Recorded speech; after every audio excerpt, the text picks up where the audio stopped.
Jemaat diundang untuk bangkit berdiri.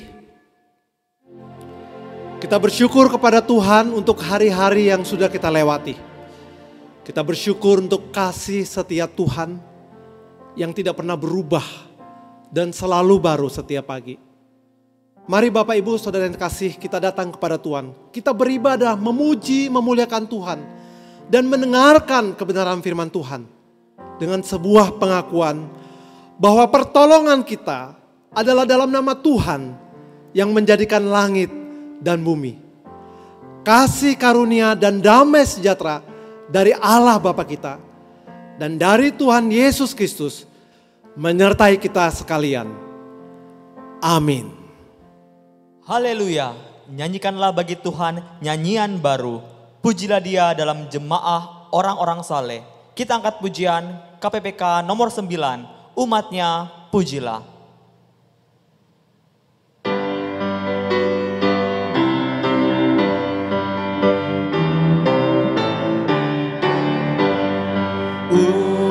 Umatnya pujilah, haleluya, amin. Pada Kristus Raja, haleluya, amin. Bersama bernyanyi di depan tatanya, pasti Ia berkenan. Haleluya, amin. Pandanglah Tuhanmu, haleluya, amin. Pujilah padanya, haleluya, amin. Gembala sobatku turun dari sorga, kekalah kasih-Nya, haleluya, amin. Bait yang ketiga, pujilah Sang Kristus. Pujilah Sang Kristus, haleluya, amin. Gemarlah jiwamu, haleluya, amin. Di sorga mulia, sembahlah padanya, selamanya puji Dia, haleluya, amin. Mari kita berdoa. Tuhan, terima kasih Tuhan untuk undangan di mana kami bisa datang untuk memuji Engkau, untuk beribadah kepada Engkau Tuhan. Meskipun hanya melalui online, tapi kami bersyukur karena kami bisa datang mendengar suara-Mu Tuhan, memuji Engkau Tuhan. Kiranya Engkau berkati ibadah kami Tuhan yang kami selenggarakan pada pagi hari ini. Biarlah Engkau dimuliakan, Engkau dipuji, Engkau disenangkan melalui ibadah kami, melalui pujian kami Tuhan. Ini doa kami dalam nama Tuhan Yesus, amin. Jemaat dipersilakan duduk kembali. Saudara, dalam kehidupan kita berkomunitas, seringkali kita melukai sesama kita. Kita seringkali mengucapkan kata-kata yang melukai saudara kita, teman kita. Mungkin juga melalui perbuatan kita, orang lain tersakiti. Mari pada saat ini saya mengajak setiap kita untuk datang. Kita minta ampun pada Tuhan. Kita angkat pujian, Tuhanku bila hati kawanku.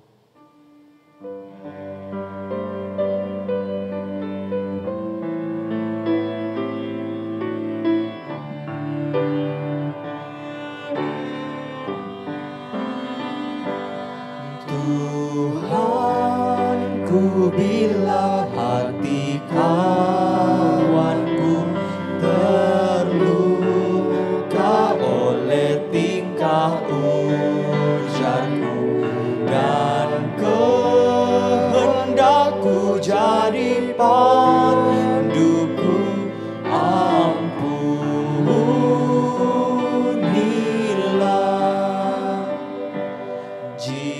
Jikalau tuturku tak semena, dan aku tolak orang berkesan.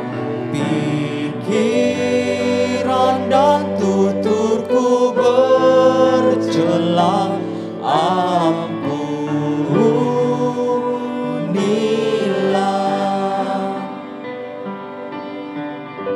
Bait yang ketiga, saya undang Bapak Ibu Saudara untuk bangkit berdiri. Kita angkat pujian ini. Dan hari ini aku bersembah.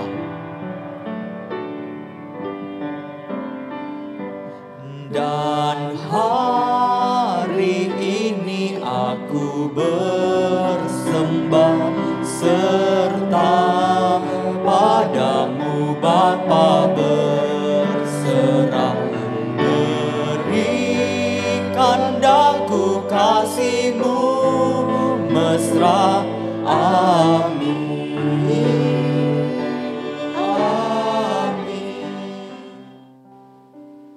Amsal 28 ayat 13, demikianlah firman Tuhan. Siapa menyembunyikan pelanggaran tidak akan beruntung. Tetapi siapa mengakuinya dan meninggalkannya akan disayangi.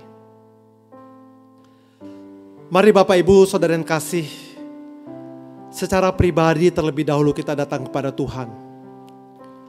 Mengaku dosa-dosa kita. Seperti firman Tuhan katakan, mari kita akui secara pribadi dosa kita.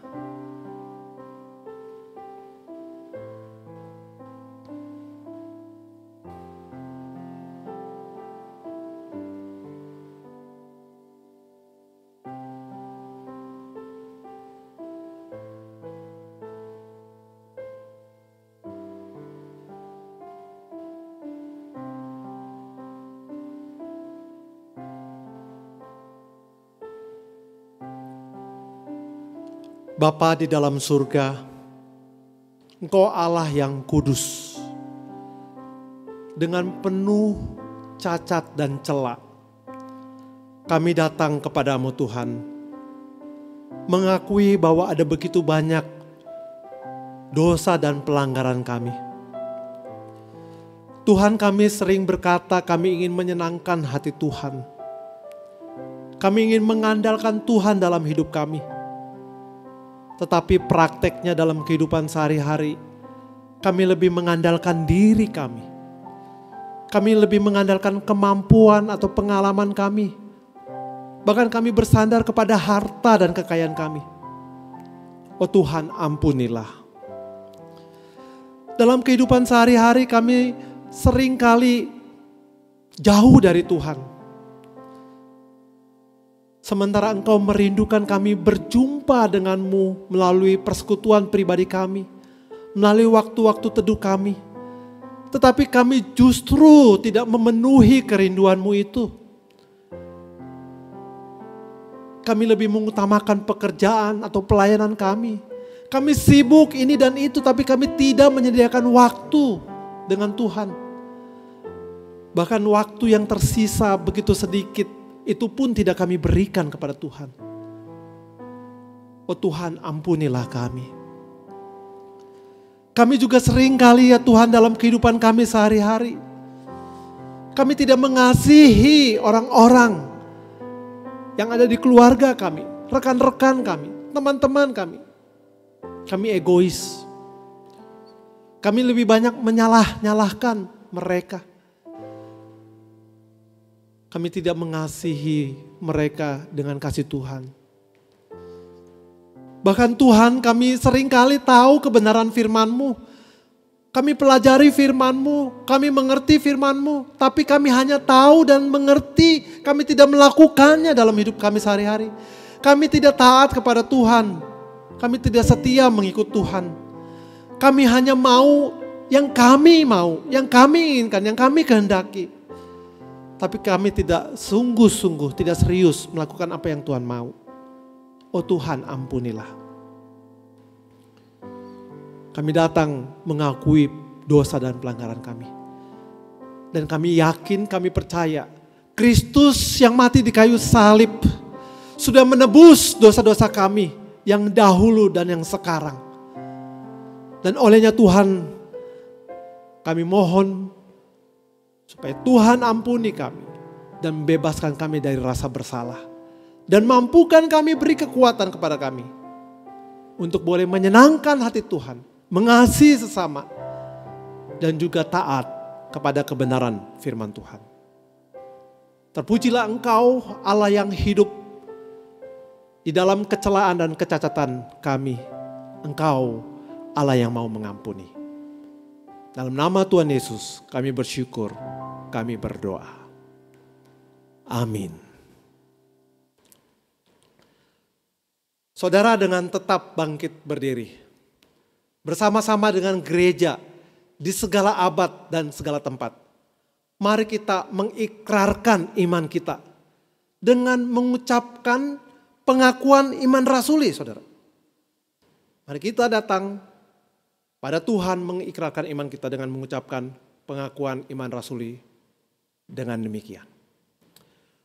Aku percaya kepada Allah, Bapa yang Maha Kuasa, Khalik langit dan bumi, dan kepada Yesus Kristus, Anak yang tunggal Tuhan kita, yang dikandung dari Roh Kudus, lahir dari anak darah Maria, yang menderita sengsara di bawah pemerintahan Pontius Pilatus, disalibkan, mati dan dikuburkan, turun ke dalam kerajaan maut, pada hari yang ketiga bangkit pula dari antara orang mati, naik ke sorga, duduk di sebelah kanan Allah, Bapa yang Maha Kuasa, dan dari sana ia akan datang untuk menghakimi orang yang hidup dan yang mati.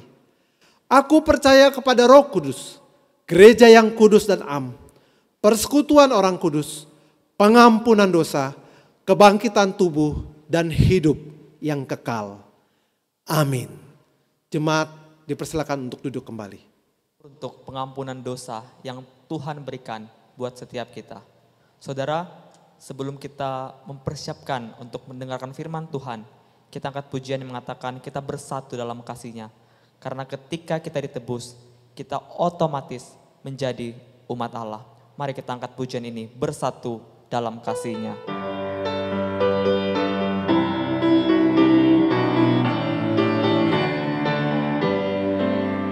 Bersatu dalam kasih-Nya, bersatu dalam kasih-Nya. Roh kita bersatu dengan Roh Allah, bersatu dalam kasih-Nya. Kita bersama memuji, kita membagi kasih-Nya. Kita berpegang tangan dan bersaksi, bersatu dalam kasih-Nya.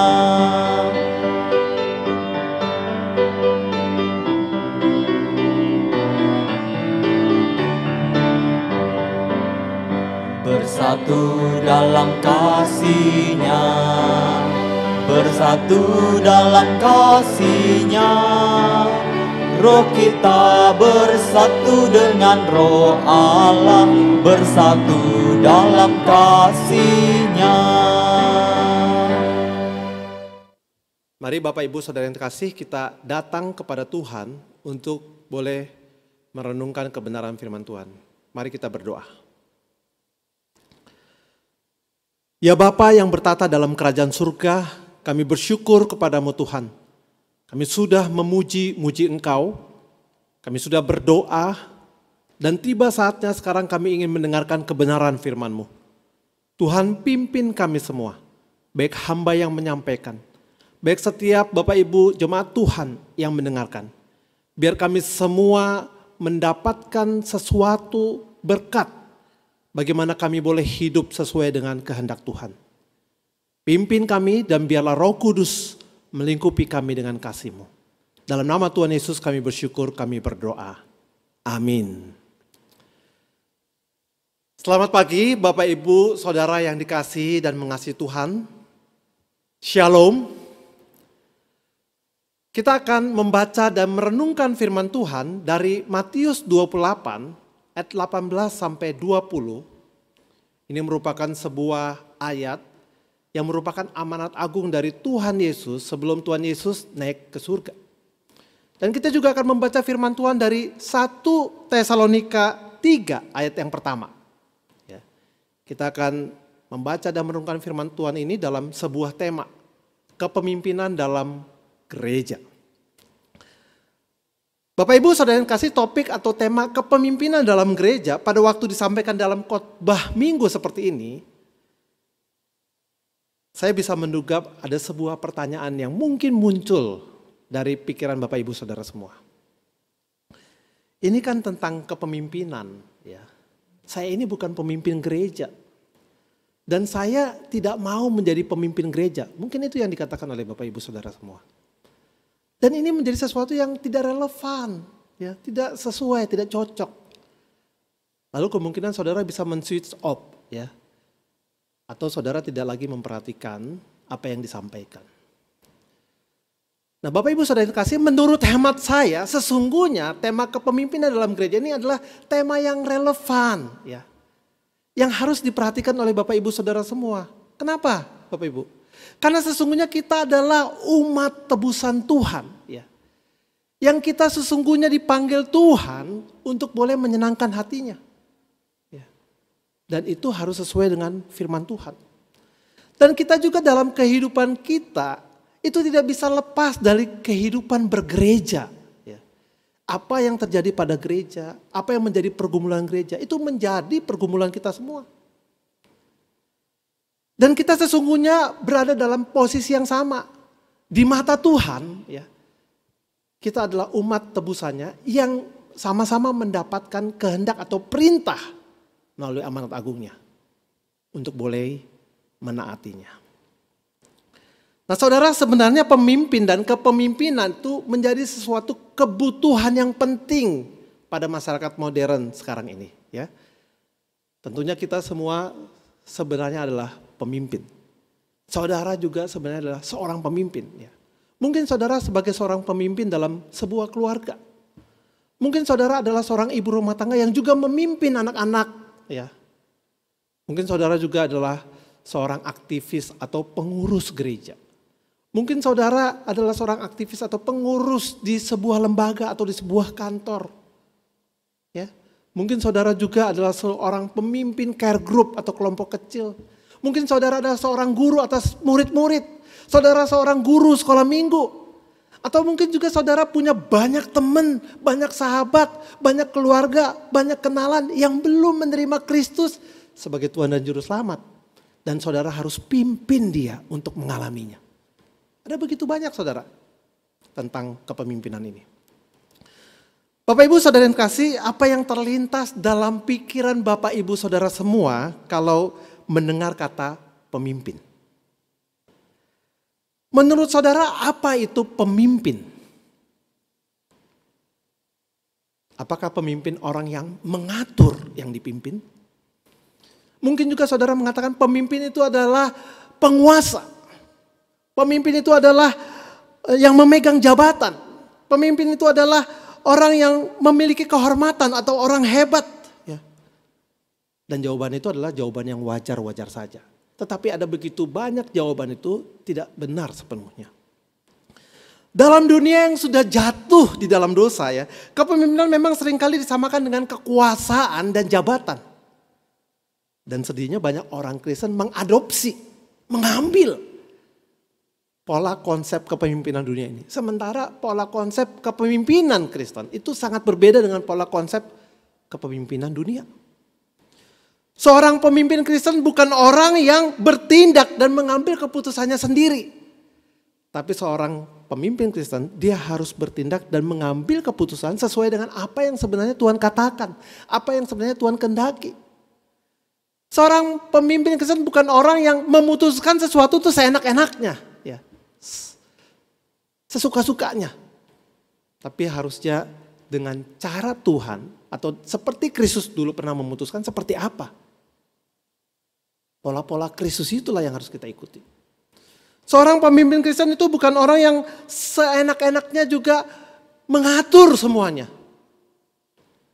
Tetapi harusnya didorong oleh kasih kepada Allah dan juga kasih kepada sesama. Pemimpin Kristen adalah pelayan, saudara. Pemimpin Kristen adalah seorang yang seharusnya menjadi teladan dalam melayani.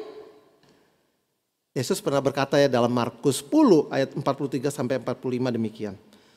Barang siapa ingin menjadi besar di antara kamu, hendaklah ia menjadi pelayan.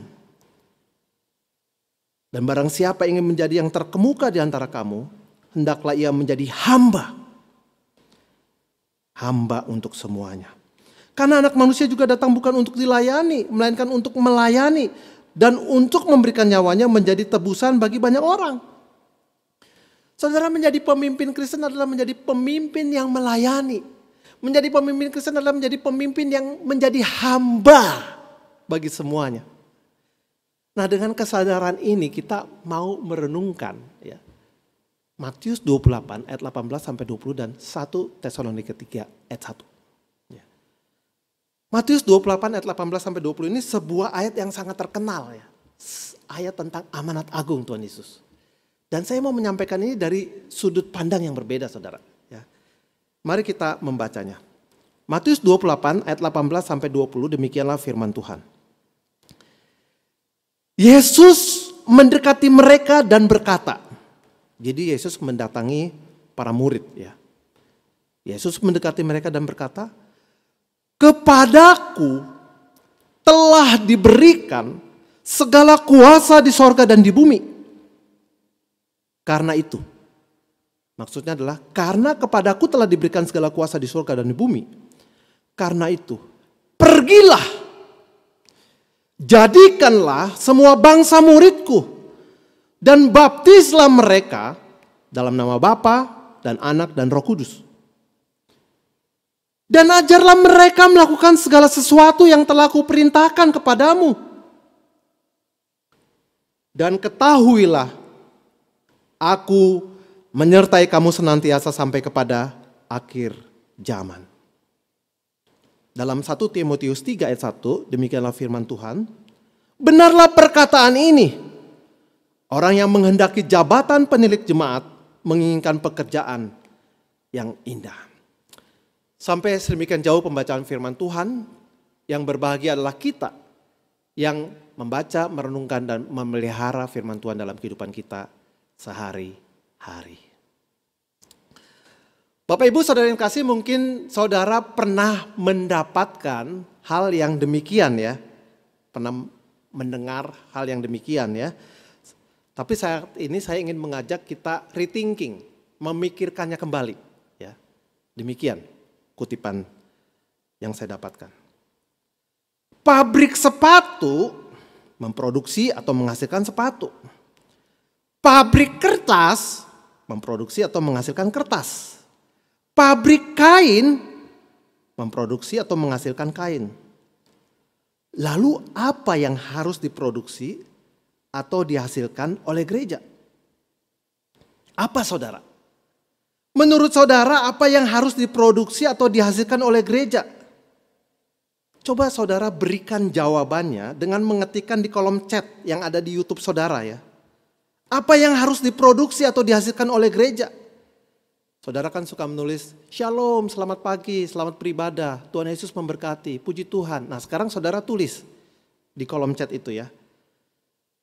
Apa yang harus dihasilkan oleh gereja? Silakan saudara tulis. Apa yang harus diproduksi atau dihasilkan oleh gereja?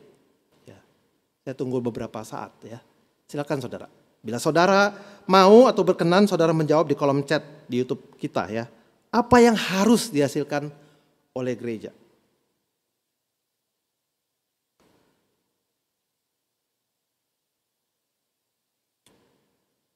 Terima kasih ya saudara untuk partisipasinya. Jawaban yang benar yang harus dihasilkan oleh gereja adalah murid-murid Kristus. Pabrik sepatu menghasilkan sepatu. Pabrik kertas menghasilkan kertas. Pabrik kain menghasilkan kain. Gereja menghasilkan murid-murid Kristus. Tapi bukan satu murid saudara. Bukan 5 murid saudara, bukan 10 murid saudara, tapi banyak murid.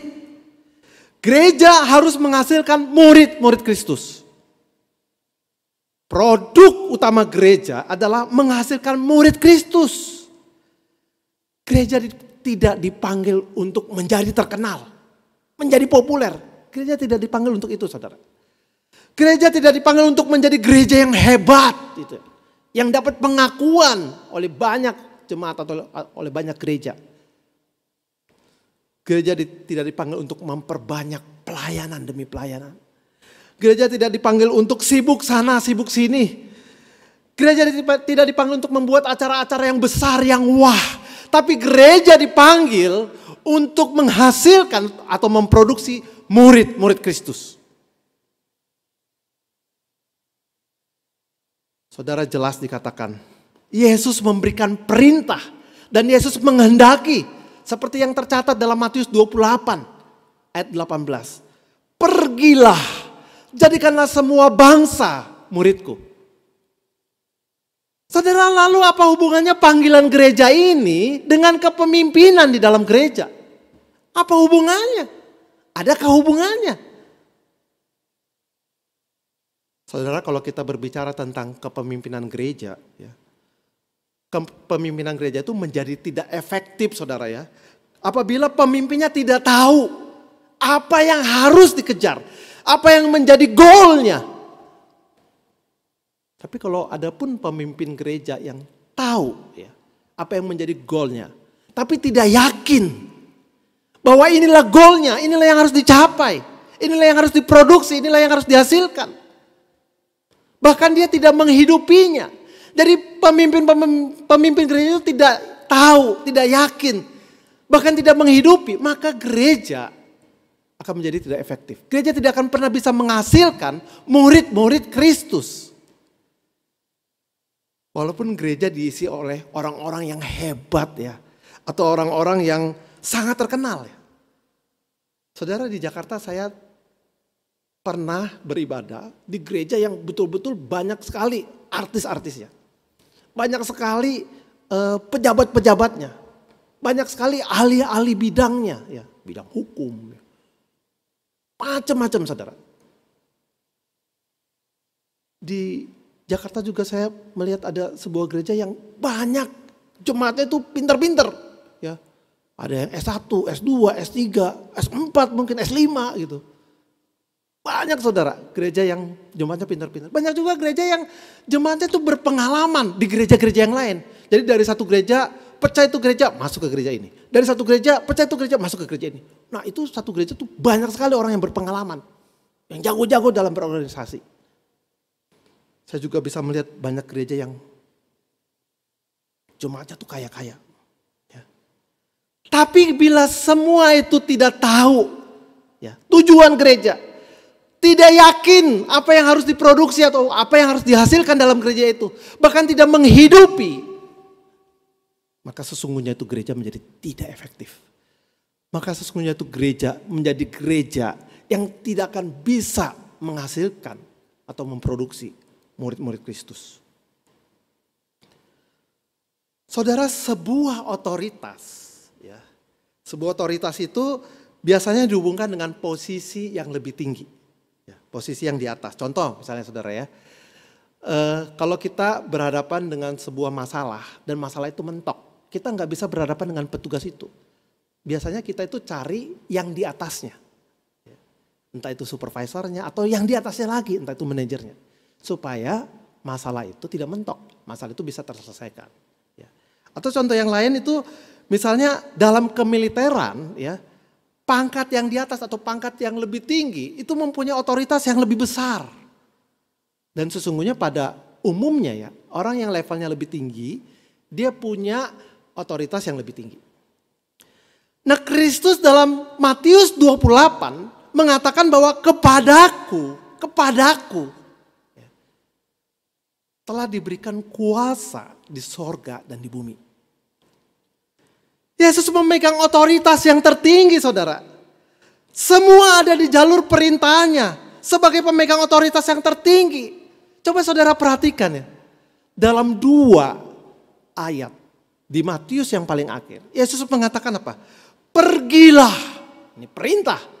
Tapi dengan penuh wibawa Kristus mengatakan, pergilah. Jadikanlah Baptislah, ajarlah, dan ketahuilah. Ada lah, dan lah. Ada 5 kata lah yang menunjukkan kata perintah di dalam kewibawaan dan otoritas Kristus. Atas perintahku ini, lakukanlah. Atas perintahku ini, kerjakanlah. Itulah yang menyenangkan hatiku. Dan inilah amanat agungnya. Saudara, Kristus itu punya kuasa di sorga dan di bumi.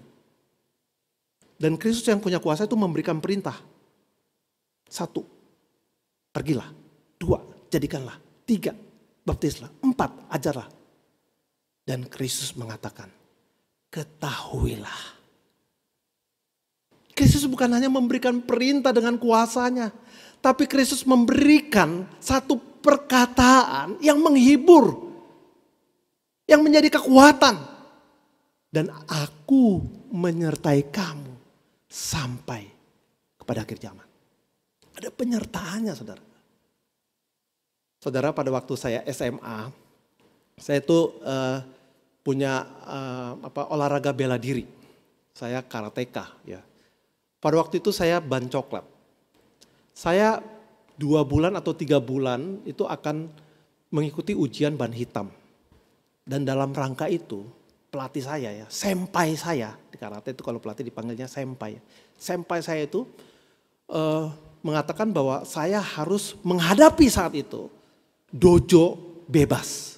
Dojo bebas itu artinya fight, ya, kumite bebas. Ya. Dan itu saya nggak 1 lawan 1, nggak 1-on-1, tapi 1 lawan 5. Dan di antara 5 orang itu ada 1 pelatih saya yang ban hitam dan 3. Bukan ban hitam baru ya, ban hitam udah lama. Dan dia adalah juara nasional. Waktu saya melakukan dojo itu ya, dojo bebas ini ya. Waduh, saya ya itu berhadapan dengan 5 orang ya. Akhirnya saya babak belur, saudara. Saya babak belur. Tapi memang itu yang harus saya hadapi, itu yang harus saya jalani. Kemudian saya pulang. Papa saya kaget. Karena muka saya bengkak biru ya. Kemudian papa saya bilang, kenapa? Iya tadi ada dojo bebas, Pak. Apa itu dojo bebas? Yaitu berkelahi bebas, ya. Jadi nggak ada kontrolnya lagi. Dan saya menghadapi 5 orang. Salah satunya adalah pelatih saya. Wah, papa saya langsung marah. Kok bisa begitu? Lalu dia bilang, kamu pergi sekarang ke pelatih kamu. Kamu hadapi 1-on-1 katanya, 1 lawan 1. Saya bilang, siapa saya? Saya ban coklat. Dia udah ban hitam dan 3 pengalaman, jurus-jurusnya jauh lebih hebat. Papa saya memberikan perintah, tapi papa saya tidak menemani saya pada waktu itu. Suruh saya pergi sendiri menghadapi pelatih itu untuk mengajarkan mental kepada saya. Tetapi Tuhan Yesus tidak demikian, saudara. Yesus itu punya kuasa dan dia memberikan perintah. Tetapi dia mengatakan, aku menyertai kamu. Ada penyertaan Tuhan. Dan itu kadang-kadang yang terlewat oleh kita. Tidak disadari oleh kita. Saudara, saya senang ya ada sebuah pujian. Sepanjang jalan Tuhan pimpin, itu cukup bagiku. Apakah yang kurang lagi jika Dia panduku? Penyertaan Tuhan cukup, saudara, buat kita. Panduan Tuhan itu cukup buat kita. Dan itu seharusnya yang membahagiakan kita. Yang menghiburkan kita, saudara. Saudara, Kristus adalah kepala gereja. Kristus yang menentukan bagaimana gereja harus dijalankan. Kristus yang menentukan apa yang harus dikejar oleh gereja. Apa yang harus dihasilkan, yang harus diproduksi oleh gereja. Dan sejatinya cara menjalankan semuanya itu, saudara, yang dikehendaki dan didelegasikan oleh Kristus, itu diberikan kepada sekelompok orang yang disebut pemimpin-pemimpin gereja.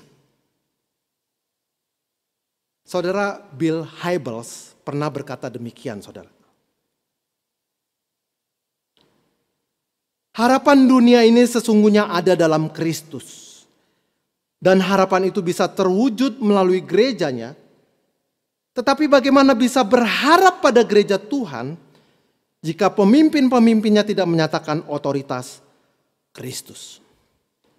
Bill Hybels sebenarnya ingin mengatakan masa depan dunia ini ada pada gereja. Tapi masa depan gereja ini ada pada pemimpin-pemimpinnya. Bagus ya saudara. Saudara Senjaya juga seorang professor of leadership ya, pernah berkata demikian. Kalau mau melihat kualitas gereja, lihatlah pemimpin-pemimpinnya. Tidak ada gereja yang kuat tanpa pemimpin yang kuat. Tidak ada gereja yang berdoa tanpa pemimpin yang berdoa. Kalau gereja tidak bertumbuh adalah jaminan karena pemimpinnya sesungguhnya tidak mengalami pertumbuhan. Gereja lemah karena pemimpin lemah. Gereja kuat karena pemimpinnya kuat. Kepemimpinan dalam gereja memegang peranan yang sangat penting dalam menghasilkan atau memproduksi murid-murid Yesus. Saudara, siapakah para pemimpin gereja itu? Itulah yang menjadi pertanyaan kita, saudara. Siapa, saudara? Allah memberikan petunjuk yang jelas bahwa para pemimpin rohani di dalam gereja lokal itu adalah para penatua dan para diaken. Penatua dan diaken adalah para pemimpin rohani di dalam gereja, dan sesungguhnya mereka itu tidak boleh dipilih dengan sembarangan. Ya. Kenapa, saudara? Karena jelas ada kriteria atau kualifikasi khusus ya yang harus dipenuhi untuk menjadi penatua, dan itu tertulis dalam 1 Timotius 3 ayat 1 sampai 7 yang berkata demikian. Kualifikasinya atau kriterianya. Mereka adalah orang yang tak bercacat, suami dari satu istri, dapat menahan diri, bijaksana, sopan, suka memberi tumpangan, cakap mengajar orang lain, bukan peminum, bukan pemarah, melainkan peramah, pendamai, bukan hamba uang, seorang kepala keluarga yang baik, disegani dan dihormati oleh anak-anaknya. Jangan seorang yang baru bertobat mempunyai nama baik di luar jemaat. Dan ada kriteria atau kualifikasi khusus yang diberikan juga ketika orang menjadi diaken. Seperti yang terdapat dalam 1 Timotius 3 ayat 8 sampai 13. Apa itu, saudara?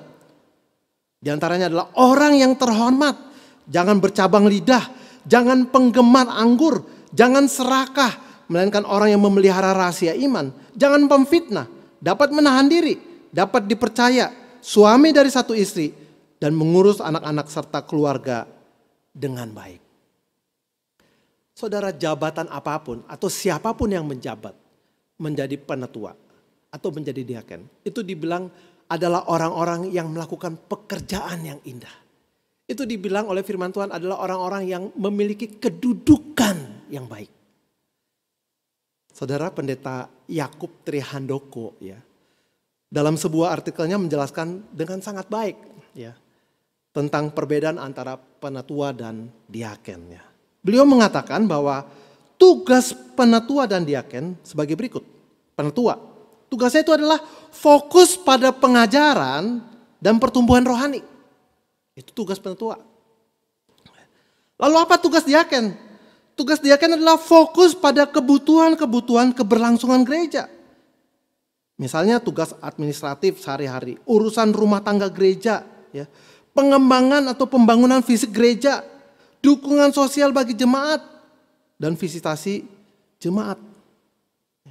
Ini sebuah perbedaan yang sangat penting, saudara ya, antara penatua dan diaken. Tetapi sesungguhnya di dalam Alkitab ya, ada beberapa diaken, dia bisa juga memberikan pengajaran. Seperti Stefanus ya, dalam kisah 7. Kisah para Rasul 7 atau Filipus juga dalam kisah para Rasul 8 ya. Tetapi dalam konteks gereja-gereja sekarang ini, saudara ya, memang kita harus mengakui bahwa penerapan atau aplikasinya tentang kedua hal ini, tentang penatua dan diaken, ini sangat sulit ya. Sangat sulit untuk diterapkan ya. Ada begitu banyak penatua yang tidak bisa mengajar. Biasanya hanya beberapa penatua yang bisa mengajar. Dan itu mungkin punya latar belakang teologi. Ya, dia belajar teologi secara khusus. Ya, dia juga punya karunia memimpin atau karunia mengajar. Ya, jadi tidak semua ya, para penetua itu bisa menyampaikan kebenaran atau mengajar dengan baik. Ya. Tapi di beberapa gereja para diaken yang pasti dia harus ya menjalankan tugasnya, ya, menjalankan tugasnya di luar pengajaran atau pertumbuhan jemaat gereja. Semua harus dikerjakan. Ya. Yang diemban oleh para diaken adalah selain daripada pengajaran dan pembinaan rohani jemaat. Saudara, kepemimpinan di GKI Makassar ini adalah dalam bentuk kemajelisan. Ya. Majelis itu di GKI Makassar terdiri dari pendeta sinode, terdiri dari penetua khusus, terdiri dari penetua yang dipilih, yang saudara pilih dan menjalankan dalam periode tertentu. Majelis adalah pimpinan yang tertinggi, yang bertugas sebenarnya menjalankan amanat agung, yang bertugas untuk memenuhi panggilan Tuhan, untuk memproduksi atau menghasilkan murid-murid Kristus. Dan kita bersyukur saudara ya, bahwasanya gereja kita, GKI Makassar ini sesungguhnya on the track. Ya. Sesungguhnya sudah lama ada spirit ya, untuk boleh memuridkan. Ini sesuatu kesempatan, satu lintasan yang baik sekali yang kita jalani. Dan kita berdoa karena sesungguhnya pada tahun 2022 nanti ya, pemuridan menjadi satu program yang utama. Ya, majelis sudah mencanangkan ini bahwa pemuridan akan menjadi sebuah prioritas atau yang utama yang akan kita kerjakan. Mari saudara kiranya boleh ikut berbagian ya dalam care group, dalam kelompok kecil, dalam kelompok KTB untuk sama-sama kita berakar, bertumbuh dan berbuah dalam Kristus. Untuk sama-sama akhirnya kita boleh menjadi murid Kristus. Saudara, tidak bisa dipungkiri dalam kehidupan kita bergereja. Sesungguhnya ada begitu banyak keluhan-keluhan yang ada. Nah, keluhan yang paling sering terjadi adalah bahwa gereja itu terlalu banyak program-program yang harus dikerjakan. Terlalu banyak program-program yang harus dikerjakan. Sampai lupa ya. Bahwa tujuan utamanya adalah untuk menghasilkan murid. Tapi keluhan yang lain adalah bukan hanya programnya yang banyak. Orang yang terlibat untuk melayani, bahkan untuk memimpin itu sedikit. Ini yang menjadi sebuah dilematis dalam pelayanan di gereja saudara. Nah saudara, dalam rangka memenuhi kebutuhan pelayanan tersebut dan dalam rangka regenerasi pelayanan, GKI Makassar minggu yang akan datang pada tanggal 15 Agustus ya, akan meneguhkan para pengurus komisi dan pengurus bidang. Para pengurus komisi dan pengurus bidang akan mengikrarkan ya, kesetiaan dan tekad mereka untuk melayani. Sungguh bersyukur saudara ada jemaat yang rindu mau dipakai Tuhan. Yang rindu untuk berbagian melayani pekerjaan Tuhan. Yang rindu untuk berbagian mendukung para pemimpin-pemimpin gereja. Yang sebenarnya juga mereka adalah para pemimpin gereja. Tetapi mendukung pemimpin yang tertinggi di dalam gereja GKI Makassar, yaitu para majelis. Untuk apa? Untuk mengerjakan tugas panggilan ini. Sehingga memang perlu kita terus sehati sepikir bahwa menghasilkan murid itu menjadi tujuan utama gereja kita. Saudara, saya ingin menampilkan sebuah foto berikut ini. Menurut saudara, siapakah orang ini? Apakah saudara masih ingat? Beliau adalah Bapak Gus Dur. Ya. Bapak Gus Dur ini adalah mantan Presiden Indonesia yang keempat. Ya. Nah, ketika Gus Dur masih hidup, dia pernah dihadapkan pada sebuah pertanyaan. Penanyanya berkata demikian, saudara. Gus, sebenarnya pada waktu itu, dia panggilnya Gus ya. Gus, sebenarnya pada waktu itu siapa sih yang dikorbanin? Ya. Ishak atau Ismail? Hah? Si Gus Dur kaget. Ya. Pertanyaannya nih sensitif banget ini. Siapa yang dikorbanin? Ishak atau Ismail? Kenapa kamu berkata demikian, kata Gus Dur? Iya, Bayangkan coba. Orang Kristen bilang yang dikorbankan adalah Ishak. Orang Islam bilang yang dikorbankan adalah Ismail. Jadi siapa yang benar, Ishak atau Ismail? Jangan ada dusta lah Gus.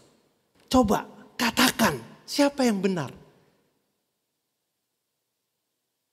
Saudara, ini pertanyaan sensitif saudara. Tapi Gus Dur ya menjawab sangat bijaksana. Dan Gus Dur menjawab sebagai pemimpin bangsa. Mengademkan. Tahu ya caranya Gus Dur menjawab ya? Gus Dur menjawab demikian saudara.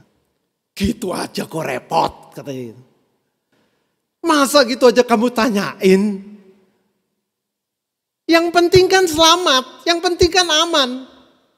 Yang penting kedua-duanya aman, mau Ishak mau Ismail. Yang penting kan selamat. Gitu aja kok repot katanya. Kata Gus Dur. Ini sebuah jawaban yang mengademkan. Ya, di dalam kebangsaan supaya ada toleransi yang indah. Tapi saya mau menyoroti apa yang dikatakan Gus Dur ini. Yang penting selamat. Saudara, kita selalu berkata bahwa kita adalah orang yang percaya kepada Kristus sebagai Tuhan dan Juru Selamat kita. Dan itu benar dan itu baik. Dan itulah sukacita kita. Bahwa Kristus adalah Tuhan dan Juru Selamat kita. Kristuslah memang Juru Selamat kita. Karena dengan Juru Selamat itu, maka sesungguhnya dosa saudara dan saya diampuni. Maka sesungguhnya kita ditebus. Ya benar kita ditebus. Maka sesungguhnya kita diselamatkan. Ya benar kita diselamatkan. Maka sesungguhnya kita pasti mendapatkan kehidupan di surga yang kekal. Ya benar. Tapi jangan lupa saudara.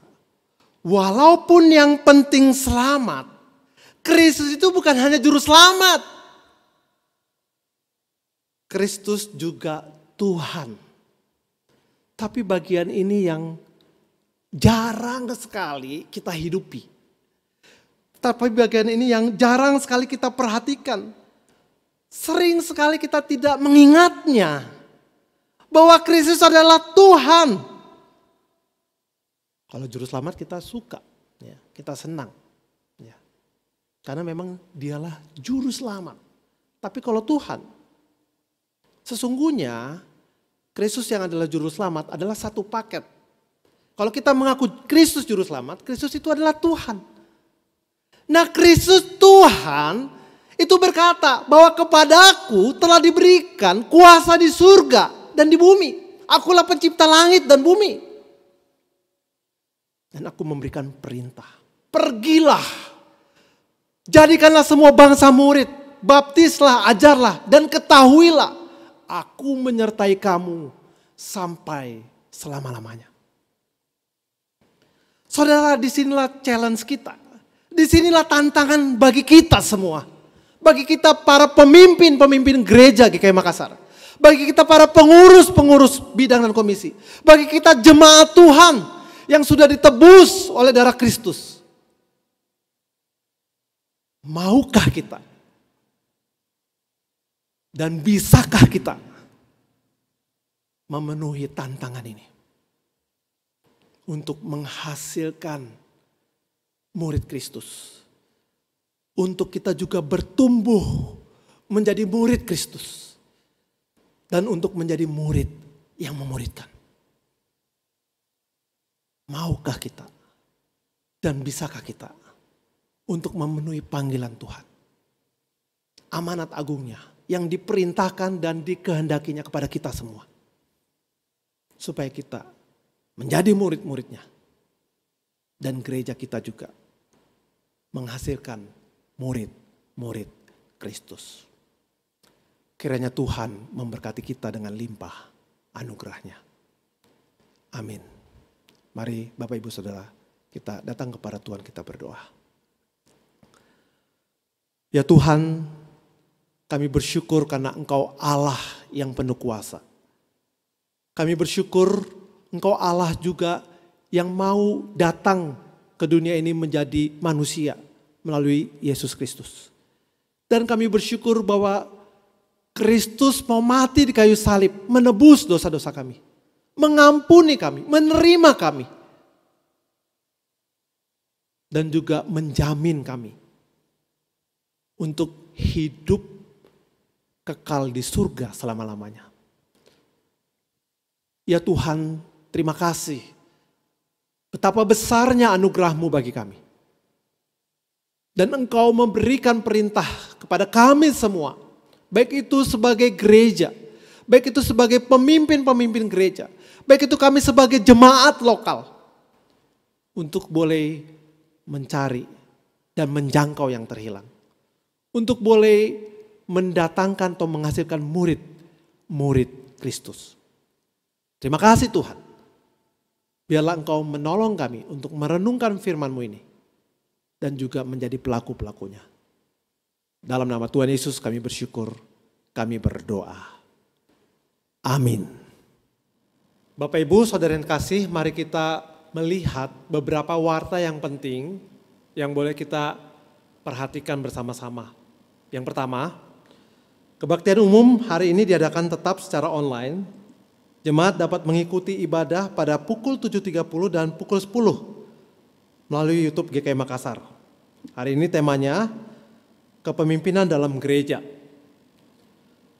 Pada minggu depan, pada tanggal 15 Agustus 2021, ibadah juga tetap dilaksanakan secara online. Baik itu kebaktian umum 1 pukul 7.30 dan kebaktian umum 2 pukul 10. Tema yang akan dibahas adalah fungsi gereja, dilayani oleh Pendeta Lee Budiono. Warta yang kedua, Bapak Ibu saudara yang kasih, di dalam warta masih diselipkan nama-nama calon pengurus komisi dan sub bidang GKY Jemaat Makassar periode 2021 sampai 2022. Mohon dukungan doa dari jemaat semua untuk calon pengurus ini. Karena minggu depan 15 Agustus 2021 semua calon pengurus akan diteguhkan dan mengikrarkan kepengurusannya dalam kebaktian umum 1 bersamaan dengan calon pengurus dari GKY Palopo. Warta yang ketiga saudara, jemaat diundang ya agar kita bisa berdoa bersama-sama dalam kebaktian doa yang diadakan secara live streaming di channel YouTube GKI Makassar. Pada pukul 19.30 sampai pukul 20. Hanya setengah jam saudara ya. Dalam acara kebaktian doa juga akan dibahas katekismus singkat Westminster. Ya. Pada Rabu 11 Agustus 2021 saya akan menyampaikan pembahasan tersebut dengan tema apakah yang dimaksud dengan pengangkatan sebagai anak itu. Warta yang keempat saudara, gerakan saling membantu. Di masa pandemi COVID-19 ini yang berkepanjangan, bidang pelayanan sosial itu mengadakan gerakan saling membantu. Mari Bapak Ibu Saudara terlibat di dalamnya ya. Bantuan itu bisa berupa kesediaan makanan bagi yang membutuhkan ya. Juga membantu mengarahkan jemaat simpatisan yang terpapar COVID-19 untuk berkonsultasi dengan tim dokter GKY, membantu menyediakan obat-obatan yang dibutuhkan.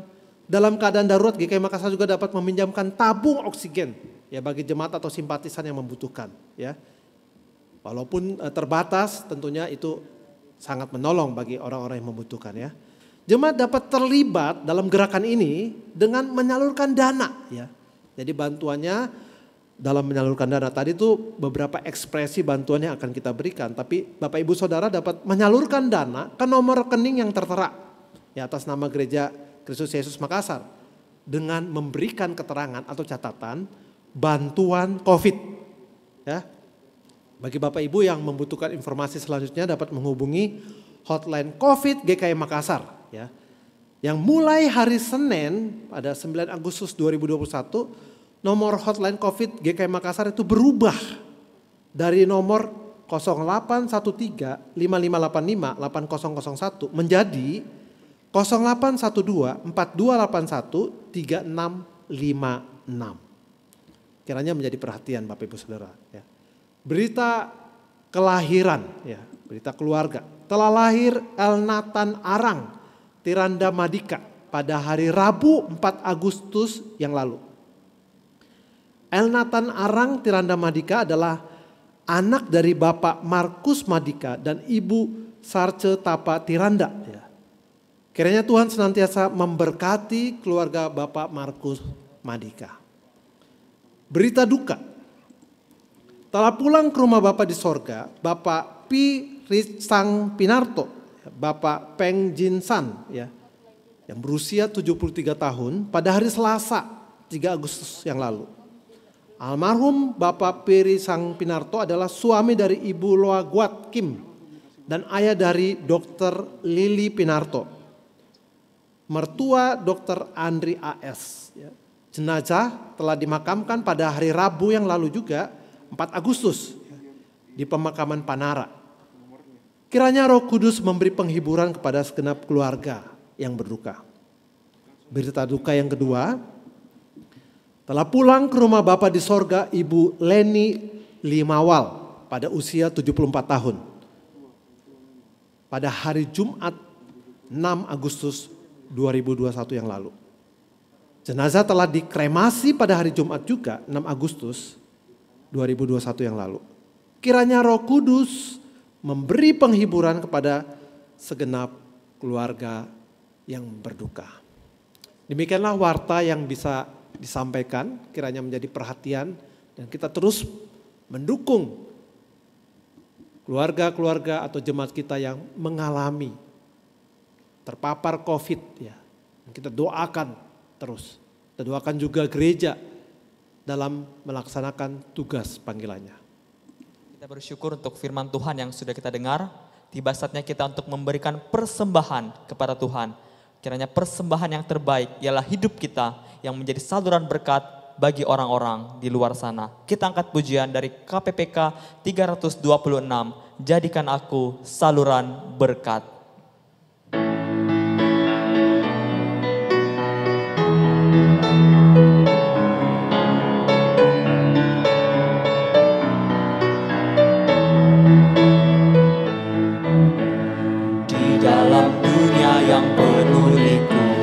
Banyak yang keluh kesah, bawa terangnya ke tempat gelap itu yang susah dihiburkan.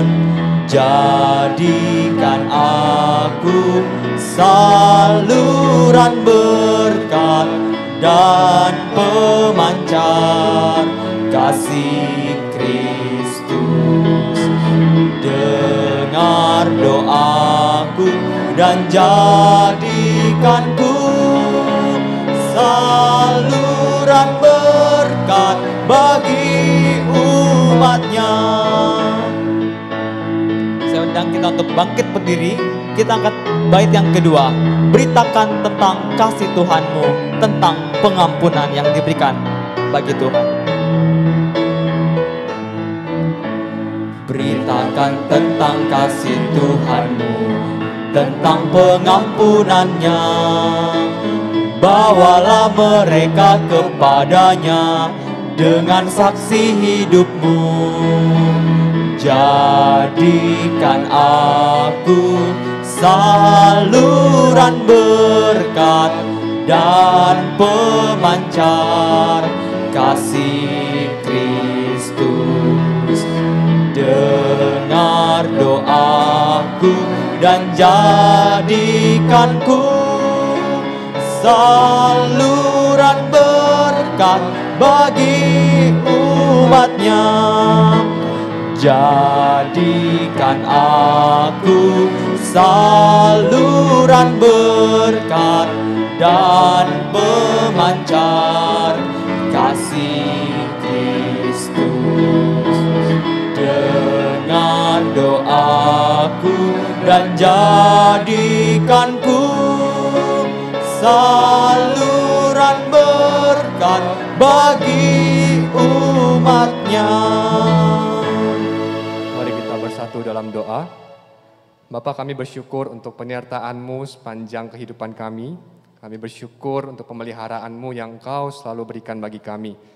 Dan kami mengucap syukur pada pagi hari ini kami juga boleh memberikan persembahan. Dan biarlah persembahan ini menjadi ungkapan syukur kami akan kebaikan Tuhan.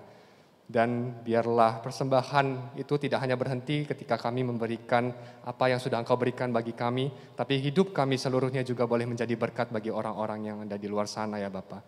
Terima kasih ya Bapa, kami menyerahkan untuk persembahan ini ke dalam tangan Tuhan. Di dalam nama Tuhan Yesus kami berdoa dan bersyukur. Amin. Kita kembalikan segala pujian, segala hormat bagi Allah Tritunggal. Doksologi.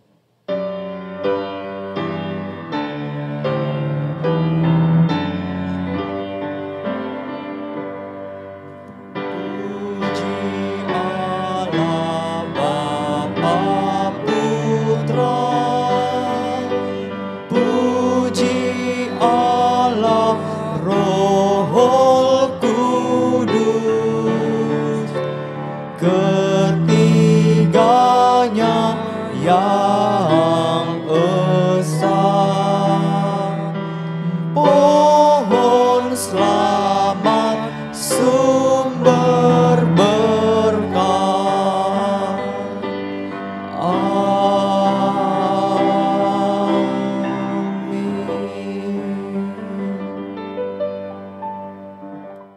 Matius 28 ayat 18 sampai 20 demikianlah firman Tuhan. Yesus mendekati mereka dan berkata, "Kepadaku telah diberikan segala kuasa di sorga dan di bumi. Karena itu pergilah, jadikanlah semua bangsa muridku dan baptislah mereka dalam nama Bapa dan Anak dan Roh Kudus. Dan ajarlah mereka melakukan segala sesuatu yang telah kuperintahkan kepadamu. Dan ketahuilah, aku menyertai kamu senantiasa sampai kepada akhir zaman." Mari Bapak Ibu Saudara yang kasih, mari kita datang kepada Tuhan menerima berkat dari Tuhan. Kasih yang sempurna dari Allah Bapa, anugerah yang ajaib dari Tuhan kita Yesus Kristus, persekutuan, penghiburan, penyertaan dari Roh Kudus. Kiranya itulah yang menolong kita untuk menjadi murid-murid Kristus. Dan kiranya itulah yang menolong kita selaku pemimpin-pemimpin gereja, selaku umat tebusannya, untuk mencari dan menjangkau yang terhilang dan menjadi murid bersama-sama. Itulah yang menyertai kita dari sekarang sampai selama-lamanya. Amin. Amin.